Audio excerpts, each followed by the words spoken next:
দেশের চলমান পরিস্থিতিতে অতিরিক্ত বল প্রয়োগ না করে সেনা সদস্যদের প্রতি আহ্বান জানিয়েছেন সেনাপ্রধান জেনারেল ওয়াকারুজ্জামান। সোমবার দুপুরে সাভার ক্যান্টনমেন্টে ফায়ারিং প্রতিযোগিতায় বিজয়ীদের মাঝে পুরস্কার বিতরণী অনুষ্ঠানের প্রধান অতিথি হিসেবে যোগ দিয়ে তিনি এসব কথা বলেন। কোনো ধরনের উচ্ছৃঙ্খল কাজ যেন না হয়,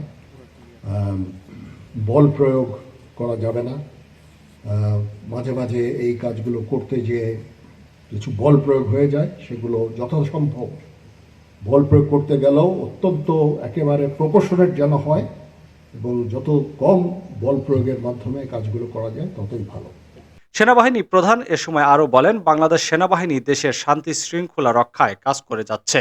আমরা ভাবছিলাম যে দ্রুত কাজ শেষ করে ক্যান্টনমেন্টে ফিরে যাব, কিন্তু কাজটা দীর্ঘদিন ধরে যেতে হচ্ছে। কিন্তু আমরা জানি যে কাজটা বহুদিন ধরে করে যেতে হচ্ছে, তাই আমাদের ধৈর্য রাখতে হবে এবং পেশাদারিত্বের সাথে কাজটা সম্পূর্ণ করতে হবে।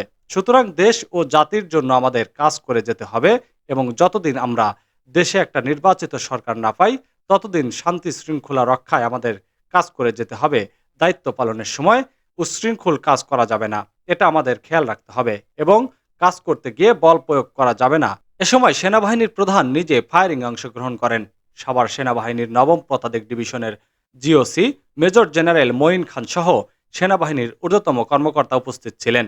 প্রতিযোগিতায় প্রথম স্থান অর্জন করেন ৩৩ পদাতিক ডিভিশন, আর রানার আপ হয়েছেন ৭ ব্রিগেড ডিভিশন।